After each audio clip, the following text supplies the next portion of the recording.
رسالت مآب صلی اللہ علیہ وسلم کو یہ جو وصف عنایت فرمایا تھا کہ وہ بہت بڑی بات کو بالکل مختصر الفاظ میں بیان کیا کرتے تھے، اور یہ عادت طیبہ بھی تھی، اور جو جملے احادیث میں بہت جگہ پر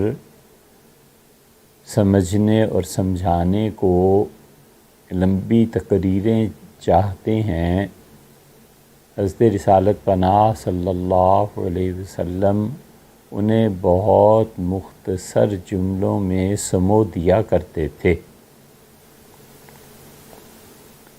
پھر صحابہ کرام رضی اللہ عنہم کو ان جملوں کی بسا اوقات تشریح کرنی پڑتی تھی، اور وہ اس میں تشریحی جملے ان کا اضافہ فرما دیتے تھے، تو محدثین نے یعنی تابعین نے، تبع تابعین نے، ان کے بعد جو بہت بڑے بڑے حدیث کے ائمہ گزرے ہیں، امام بخاری ہیں، مسلم ہیں، دارمی ہیں، نسائی ہیں، اور بہت بڑے بڑے اکابر، امام احمد بن حنبل رحمۃ اللہ علیہ ہیں، ثنائیات جن سے بخاری خالی ہے، رسول اللہ صلی اللہ علیہ وسلم اور کسی شخص کے درمیان صرف 2 واسطوں کا ہونا،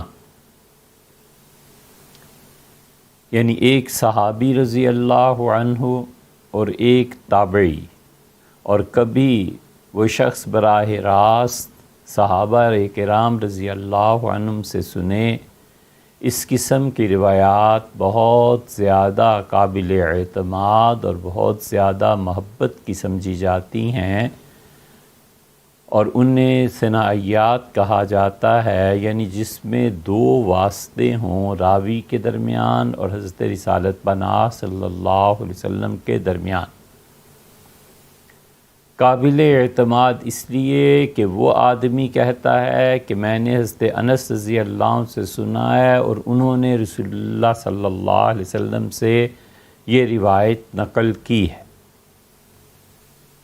وہ ہستی کہتی ہے کہ میں نے فلاں صحابی رضی اللہ عنہ سے سنا ہے، اور انہوں نے رسول اللہ صلی اللہ علیہ وسلم سے سنا ہے۔ اب درمیان میں ایک ہی واسطہ رہ جاتا ہے، اور وہ صحابی رضی اللہ عنہ کا ہے، اور محبت اس وجہ سے کہ وہ جتنے واسطے کم ہوتے چلے جاتے ہیں، اتنا ہی تعلق حضور اقدس صلی اللہ علیہ وسلم سے، وہ جس کو شاہ ولی اللہ صاحب رحمۃ اللہ علیہ نے سینے کے نور سے تعبیر فرمایا ہے، وہ بڑھتا چلا جاتا ہے۔ تو اس لیے یہ ثنائیات یعنی 2 واسطوں کی روایات محدثین یہ بھی کرتے ہیں، اور امام ابو حنیفہ رحمۃ اللہ علیہ کے یہاں یہ بہت ملیں گی کہ امام صاحب رحمۃ اللہ علیہ کبھی تابعی سے، اور وہ صحابی سے، اور وہ رسول اللہ صلی اللہ علیہ وسلم سے، اور کبھی امام ابو حنیفہ رحمۃ اللہ علیہ براہ راست ایک صحابی سے، اور وہ رسول اللہ صلی اللہ علیہ وسلم سے ایک بات کا ذکر کرتے ہیں۔ تو یہ تمام روایات، ثلاثیات، ثنائیات، ان میں کئی ایک جملے ایسے ہوتے ہیں جو اصل میں صحابی رضی اللہ عنہ نے یا تابعی نے اس کی تشریح کی ہے۔ یہ حدیث کا علم اتنا موتی پرونے کا کام ہے کہ آنکھیں جاتی رہتی ہیں۔ یہ حدیث کا علم اتنا تحقیق اور اتنا زیادہ دقت نظر کو چاہتا ہے کہ ہر کوئی ڈرتا ہے اور کانپتا ہے کہ کوئی جھوٹ حضور اقدس صلی اللہ علیہ وسلم کی طرف نسبت نہ ہو جائے۔ عبداللہ ابن مسعود رضی اللہ عنہ حدیث سناتے تھے، اور لوگ کہتے ہیں کہ ہم نے حضرت سے سنا، اور اتنے سال میں انہوں نے کہا کہ حضور اقدس صلی اللہ علیہ وسلم نے یہ فرمایا، اور ان پر کپ کپی طاری ہو گئی، ان کی آنکھوں سے آنسو ٹپکنے لگے، اور اتنا کانپنے لگے کہ ان کے کپڑے بھی گویا کپڑے بھی نظر آ رہے تھے کہ ہل رہے تھے، گویا کپڑے بھی کانپ رہے تھے، اور پھر انہوں نے یہ کہا کہ حضور اقدس صلی اللہ علیہ وسلم نے فرمایا، اور یہ پھر یہ کہا کہ وہ کما قال رسول اللہ صلی اللہ علیہ وسلم، یا اس سے ملتی جلتی حضور اقدس صلی اللہ علیہ وسلم نے کوئی بات فرمائی تھی۔ یہ صرف ابن مسعود رضی اللہ عنہ کا حال نہیں تھا،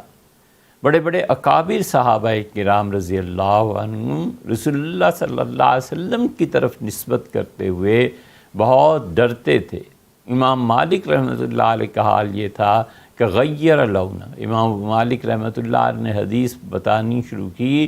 اور ان کا رنگ اڑ گیا خوف کے مارے کہ کہیں ایسی بات نہ کہہ دوں جو رسول اللہ صلی اللہ علیہ وسلم نے نہیں کہی۔ تو ہوتا یہی تھا کہ جہاں پر پہنچ کے کوئی صحابی رضی اللہ عنہ تشریحی جملہ بیچ میں ملاتا ہے تاکہ طالب علم سمجھ سکیں، تاکہ سننے والے اس کی مزید وضاحت کو دیکھ سکیں، یہ محدثین نے اس پہ مستقل بحث کی ہے۔ اور حدیث کا علم اتنا نازک ہے کہ بڑے بڑے محدثین، بڑے بڑے تابعین، صحابہ کرام رضی اللہ عنہم ہمیشہ سے ان جملوں کو جو جملے تشریحی ہیں اور ان جملوں کو جو خالص رسول اللہ صلی اللہ علیہ وسلم کے ہیں، دونوں کو الگ کرتے رہے ہیں۔ مثلاً ایک آدمی یہ کہتا ہے کہ شب گزشتہ میں، پھر وہ اپنے شاگردوں کو دیکھتا ہے کہ شب گزشتہ شاید بچوں کو سمجھنے میں دشواری پیش آ رہی ہے، تو کہتا ہے کہ کل رات، پھر کہتا ہے کہ یہ جو رات گزشتہ گزر گئی کل کی، اس کا تذکرہ ہو رہا ہے، پھر کہتا ہے شب گزشتہ۔ تو یہ جو اس کا درمیان کا کلام ہے کہ جو رات گزر گئی وغیرہ وغیرہ، یہ اس نے شب گزشتہ کی تشریح میں خود ہی داخل کر دیا ہے۔ ایک دوسری مثال، مثلاً وہ کہتا ہے کہ والد صاحب نے کہا کہ میری حویلی، آپ جانتے ہیں نا ان کی تو ایک ہی حویلی تھی، میری حویلی میں اتنے کمرے، یہ میرے فلاں بیٹے کے ہیں۔ اب بات کیا ہوئی کہ والد نے کہا میری حویلی میں اتنے کمرے فلاں کے ہیں، اب بیچ میں جو بات اس نے کہی کہ آپ جانتے ہیں نا والد کی ایک ہی حویلی ہے، یہ کلام کہنے والے کا ہے، والد کا کلام نہیں ہے۔ یہ اس قسم کے جملے جو صحابہ کرام رضی اللہ عنہم نے کہے ہیں، تابعین نے، تبع تابعین نے، ان جملوں کو داخل کیا جاتا ہے، اور جس شخص کو یہ تمیز نہیں ہے کہ وہ ان جملوں کو اصل حدیث سے الگ کر سکے، اس کے لیے حدیث کا پڑھنا اور پڑھانا ہی جائز نہیں، اس کے لیے درست نہیں ہے، کیونکہ وہ سارے جملے حضور اقدس صلی اللہ علیہ وسلم کی طرف منسوب کر دے گا۔ اب بعد میں آنے والی امت اس کو اگر نہیں سمجھ سکے گی تو پھر ہوگا یہ کہ لوگ کہیں گے یہ الفاظ حضور اقدس صلی اللہ علیہ وسلم کے ہیں، اس پہ بحث ہوگی، اس لفظ پر جب بحث ہوگی تو ایک مفتی اس سے ثابت کرے گا کہ اس لفظ سے یہ فتویٰ ثابت ہوتا ہے، اور اگر اس مفتی نے حدیث پڑھی ہوئی ہوتی تو اسے پتہ ہونا چاہیے تھا کہ یہ لفظ حضور اقدس صلی اللہ علیہ وسلم کے نہیں ہے، اصل لفظ وہ تھا، اور اس کی تشریح میں فلاں صحابی، فلاں تابعی، فلاں تبع تابعی رضی اللہ عنہم، انہوں نے اپنی طرف سے یہ اس کی تشریح کی ہے۔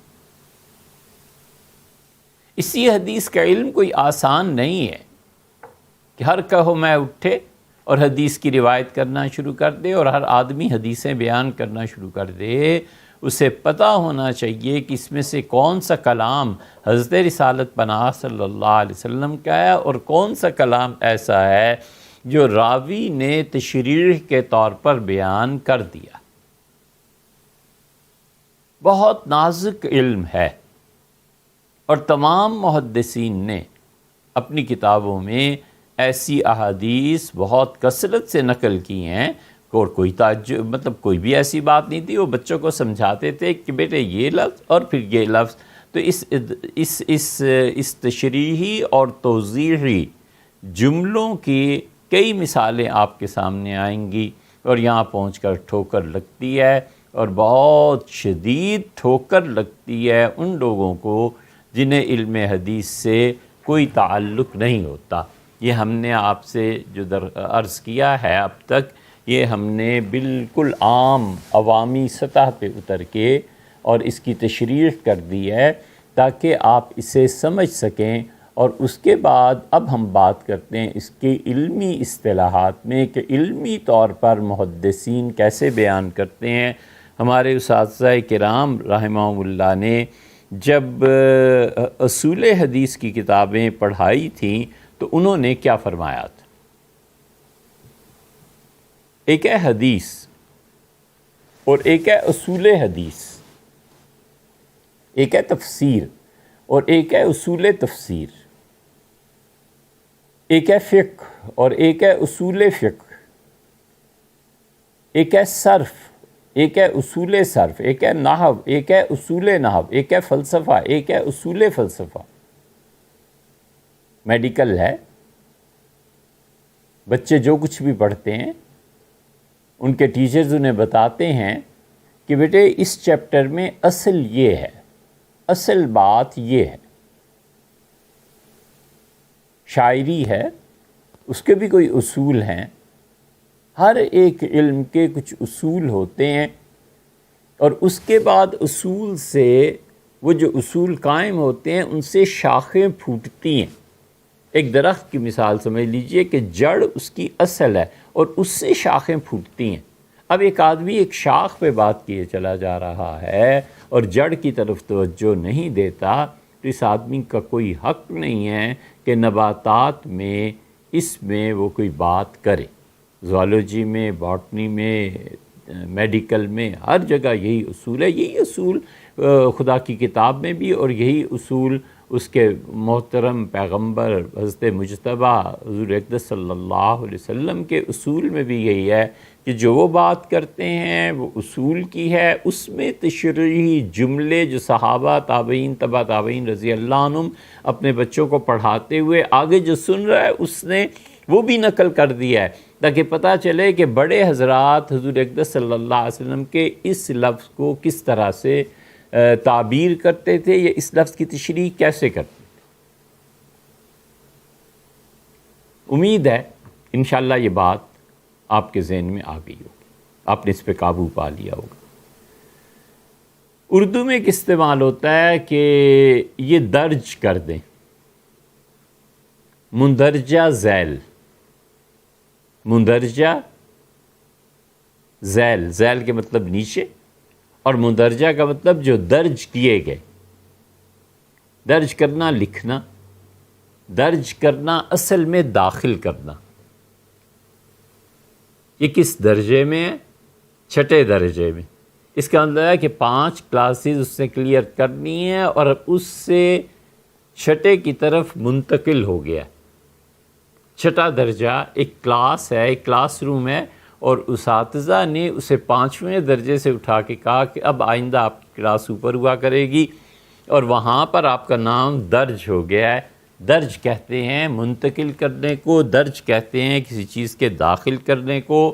اور عرب جب بولتے ہیں اور حدیث میں جو چیزیں آئی ہیں اس کو درج کے لفظ کو اگر آپ سمجھ گئے ہوں تو پھر ساری چیز اسی پہ چلے گی۔ اصول حدیث میں بہت چیزیں، مثلا یہ حدیث ضعیف ہے، اس ضعیف کا کیا مطلب ہے؟ محدثین کے ہاں اس حدیث کے 35 سے زیادہ مطلب ہیں۔ اتنا کہہ دینا کافی نہیں ہے کہ میں اس حدیث کو چھوڑ رہا ہوں کیونکہ یہ ضعیف ہے۔ حضرت کو کیا ضعف ہے اس میں؟ متن میں ضعف ہے،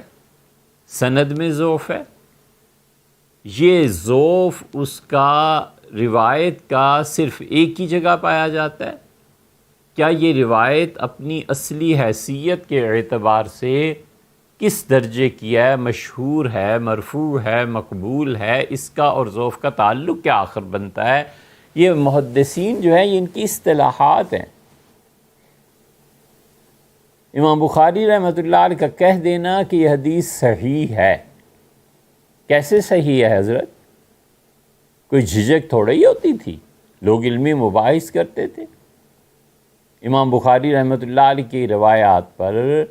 بعد کے آنے والے لوگوں نے بحث بھی کی ہے اور گرفت بھی کی ہے کہ امام بخاری رحمۃ اللہ کی بات صحیح نہیں ہے۔ امام مسلم رحمۃ اللہ علیہ کی 3 یا 4 روایات پر ایسا کلام ہے کہ وہ جواب نہیں بن سکتا کسی سے، کہ امام مسلم رحمۃ اللہ علیہ کیسے کہہ سکتے ہیں کہ یہ روایت صحیح ہے۔ تو ہوتا یہ ہے کہ کبھی کبھی روایت خود بولتی ہے، وہ بتاتی ہے کہ اس روایت میں درج ہے، قابل قبول نہیں ہے۔ جس آدمی کو بھی حدیث سے مناسبت ہوتی ہے، حضرت رسالت پناہ صلی اللہ علیہ وسلم سے محبت کی روشنی اس کے دل میں ہوتی ہے، حدیث دیکھتے ہی کہہ دیتا ہے کہ اس حدیث میں درج۔ یہ محدثین جو ہوتے ہیں نا، یہ سکے کی کھنک جو ہوتی ہے نا، ثم نقد، ایسے چل بسا وہ کھنک سے پہچان جاتے ہیں، وہ الفاظ سے پہچان جاتے ہیں کہ یہ الفاظ حضور اقدس صلی اللہ علیہ وسلم کے ہیں یا نہیں۔ ابن ماجہ میں روایت آتی ہے کہ رسول اللہ صلی اللہ علیہ وسلم نے حضرت ابو ہریرہ رضی اللہ عنہ سے کہا کہ اشکمت درد، تمہارے پیٹ میں درد ہے۔ اب شکم فارسی کا لفظ ہے، درد بھی فارسی کا لفظ ہے۔ محدثین کے ہاں جب یہ حدیث آئی تو انہوں نے اسے سنتے ہی کہہ دیا کہ حضور اقدس صلی اللہ علیہ وسلم یہ نہیں بول سکتے، سوال ہی پیدا نہیں ہوتا، یہ روایت ہی غلط ہے، چھوڑو اس کو، آگے چلو۔ جب یہ روایت آئی محدثین کے ہاں کہ حضور اقدس صلی اللہ علیہ وسلم نے فرمایا کہ نظر کو جلا بخشتی ہے،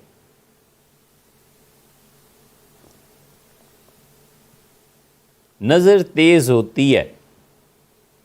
حسن دیکھنے سے، سبزہ اور خوبصورت چہرے، تو محدثین نے 100 بار توبہ کی۔ انہوں نے کہا حضور اقدس صلی اللہ علیہ وسلم یہ فرما سکتے ہیں؟ کیا لغو اور جھوٹی بات ہے، نکالو اس کو۔ یہ جو فقہا کہتے ہیں نا کہ علماء کی مجلس میں عام لوگوں کو نہیں بولنا چاہیے، وہ اصل میں اسی بنیاد پر کہتے ہیں۔ اب کوئی آدمی وہاں بیٹھ جائے اور کہ حضرت کیسے نکل جائیں، یہ تو حضور صلی اللہ علیہ وسلم تو اسے سمجھائیں، یہ کریں یہ کریں۔ شکم فارسی کا لفظ ہے، عربی میں کہاں استعمال ہوتا ہے، عربی میں ہوتا ہے تو کس معنی میں ہوتا ہے، اور درد کا لفظ کہاں سے آ گیا؟ دہلی تھوڑا ہی ہے، مدینہ منورہ میں ارشاد ہوا ہوگا، مکہ مکرمہ میں ارشاد فرمایا، یہ تو ہے نہیں عربوں کا لہجہ اور عربوں کا کلام۔ تو اس لیے ان کا کہنا حجت تھا۔ تو جس آدمی کو حضور اقدس صلی اللہ علیہ وسلم سے تعلق کے ساتھ ساتھ کوئی عقل بھی اپنے ٹھکانے ہوتی ہے نا، وہ حدیث سنتے ہی کہہ دیتا ہے کہ یہ حدیث نہیں ہو سکتی، بھائی یہ بات نہیں ہو سکتی۔ اس لیے حدیث میں جہاں درج آیا ہے، محدثین جب ایسی احادیث سنتے ہیں، سناتے ہیں، لکھتے ہیں، پڑھتے ہیں، ہم اپنے اساتذہ کی خدمت میں حاضر ہوتے تھے۔ ہم نے ایک مرتبہ بخاری شریف پڑھی، پھر دوسری مرتبہ پڑھی، پھر تیسری مرتبہ پڑھی، پھر چوتھی مرتبہ پڑھی، 4 مرتبہ صحیح بخاری کو پڑھا، اور ہمارے سارے اساتذہ جو تھے وہ ہمیں اصول میں یہ چیز بتاتے تھے، اور وہ کہتے تھے کہ جس حدیث میں درج آ جائے اسے کہتے ہیں مدرج۔ مدرج وہ احادیث جن میں کوئی جملہ تشریحی، توضیحی، کسی اور کا کلام وہ درج کر دیا گیا ہے، داخل کر دیا گیا۔ درج اسم مفعول سے ہے ادرجہ، اس کا اسم مفعول بنتا ہے۔ ادرج المیت، میت کو داخل کیا گیا فی الکفن والقبر، کفن میں میت کو درج کیا گیا، داخل کیا گیا، ڈالا گیا قبر میں اور کفن میں۔ اور سند اور متن، حدیث میں دو چیزیں تو آسانی سے سمجھ میں آنے والی ہیں، ایک ہے اس کی سند اور ایک ہے اس کا متن۔ یہ ادراج کبھی سند میں ہوتا ہے کبھی متن میں ہوتا ہے، اس کی دو قسمیں۔ اسی لیے محدثین یہ کہتے ہیں کہ ادخل فی متنہ ما لیس من، ادخل فی سندہ ما لیس من، سند میں کسی ایسے شخص کو داخل کر دینا جو اصل میں نہیں ہے۔ یہ دو قسمیں ہو گئیں۔ متن میں حدیث کا جو ٹکڑا ہے، حضور اقدس صلی اللہ علیہ وسلم نے ایک ٹکڑا فرمایا ہے، اس میں تشریحی طور پر متن میں کسی ایسے جملے کو شامل کر دینا جو اصل میں وہاں سے نہیں ہے، تو یہ ادراج کبھی متن میں ہوتا ہے اور یہ ادراج کبھی سند میں ہوتا ہے۔ دونوں طرح یہ ہوتے ہیں، سند میں بھی متن میں بھی۔ متن کے کبھی آخر پہ آتا ہے، متن کے درمیان میں آ جاتا ہے، متن کے آغاز میں آ جاتا ہے، پھر یہ تین قسمیں آگے بن جاتی ہیں۔ اور محدثین اس پہ بحث کرتے ہیں، کیوں کہتے ہیں کہ یہاں پر یہ حدیث مدرج ہے اور اس میں ادراج ہوا ہے آخر پہ، ادراج ہوا ہے اول کلام میں۔ یہ ان کی زبان ہے۔ اب ایک آدمی مدرج سمجھتا ہی نہیں ہے تو اسے اس جملے سے کیا نفع ملے گا؟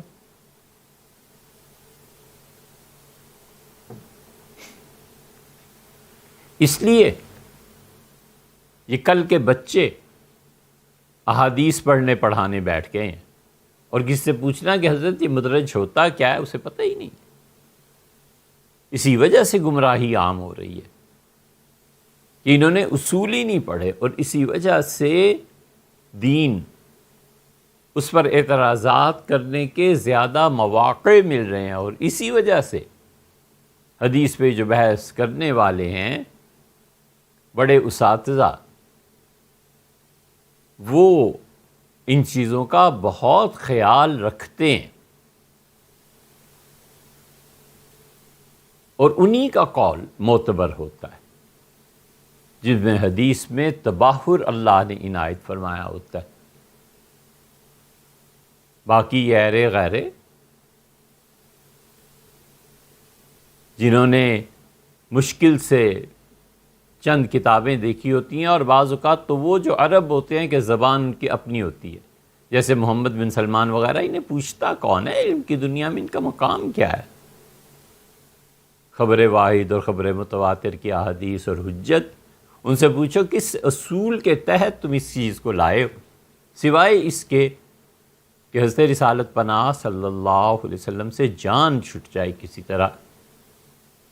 اور ان کے کلام میں خام خواہ کے تبصرے اور خام خواہ کی چیزیں تم نے پڑھا کتنا ہے اور کہاں پڑھا ہے۔ تو اس لیے دراج کبھی متن میں ہوتا ہے کبھی سند میں ہوتا ہے۔ اور اس درج کے لفظ کی ایک اور تشریح بھی آپ سے عرض کریں۔ نوشتہ کاغذ ہوتا ہے نا، جو کاغذ لکھ دیا جاتا ہے، اسے بھی عرب کہتے ہیں درجن، یعنی یہ چیز لکھ دی گئی، یہ چیز دفتر میں داخل کر دی گئی، یہ چیز کسی جگہ پر قلم کے ذریعے قید کر دی گئی، کسی چیز کا گزر جانا اس معنی میں استعمال ہوتا ہے کہ یہ چیز فلاں جگہ سے نقل کر کے فلاں جگہ پر ڈال دی گئی۔ درج ایک کپڑے کو کہتے ہیں۔ ہوتا یہ ہے کہ اونٹنی کسی اور اونٹنی کے بچے کو قبول نہیں کرتی، نہ پیار اور محبت کا اظہار کرتی ہے، نہ اسے دودھ پینے دیتی ہے، نہ اپنے قریب رکھنے لگتی ہے۔ تو عرب اس زمانے میں اور اب بھی یہ کرتے تھے کہ جہاں پر بچے کا معاملہ ہوتا تھا وہاں پر ایک کپڑا ٹھونس دیتے تھے اور اس کپڑے کو اچھی طرح رگڑتے تھے، اور اس اونٹنی کو محسوس ایسے ہوتا تھا جیسے بچے کے جنم کے وقت میں جو درد محسوس ہوتا ہے مجھے یہ ہو رہا ہے، اس پہ چیختی تھی، اور یہ کام کرنے والا سمجھ جاتا تھا کہ اب یہ مقام آ گیا، تو اس کپڑے کو نکال کے ایک اونٹنی کے بچے پہ جس کی ماں مر گئی ہے اچھی طرح مل دیتا تھا، اور ملنے کے بعد، ملنے سے پہلے اس اونٹنی کی آنکھیں اور اس کی ناک کو اچھی طرح لپیٹ دیتے تھے تاکہ نہ وہ کوئی خوشبو سونگے، نہ کوئی چیز سونگنے پائے صحیح طرح سے، اور نہ وہ دیکھے کہ عمل کیا میرے ساتھ ہو رہا ہے۔ اب اس بچے کو اچھی طرح رگڑ کے اس کپڑے کے ساتھ اس کے سامنے پھینک دیتے تھے، وہ سونگتی تھی اور درد اسے پہلے سے محسوس ہو رہا ہوتا تھا، تو وہ سمجھتی تھی یہ اس کا بچہ ہے، اور اس کو عربی میں کہتے تھے درج، اور اپنا سمجھ کے وہ اسے قبول کر لیتی تھی۔ پھر وہ جس کی ماں مر گئی تھی وہ اس کے ساتھ منسلک ہو جاتا ہے، یہ اس سے محبت بھی کرتی ہے، ساری چیزیں۔ درج اس معنی میں عربی میں استعمال ہوتا ہے کہ ایک چیز جو کسی اور کی تھی اسے داخل کر دیا گیا، باندھ دیا گیا کسی اور کے ساتھ، اور اس کی اصل حذف ہو گئی، اصل ماں اس کی مر گئی اور مصنوعی ماں اس کے لیے آ گئی۔ حضور اقدس صلی اللہ علیہ وسلم کا کلام بیچ میں کتنا تھا، راوی نے کتنا اپنے پاس سے درج کیا، صحابی رضی اللہ عنہ نے تشریح میں کیا کہا، تابعی نے کیا کیا، اسے کہتے ہیں کہ حدیث مدرج ہے، یعنی سند میں یا پھر متن میں ایسے جملے داخل کرنا جو اصل میں رسول اللہ صلی اللہ علیہ وسلم کے نہیں ہیں، اور ان کی طرف منسوب اس لیے کیے جا رہے ہیں کہ یہ تشریح ہے جو کسی صحابی، تابعی یا کسی نے کیا رضی اللہ عنہ۔ درجہ سیڑھی کو بھی تو کہتے ہیں، اسی لیے کہ اس میں منتقل ہو جاتی ہے اصل چیز سے دوسری چیز کی طرف۔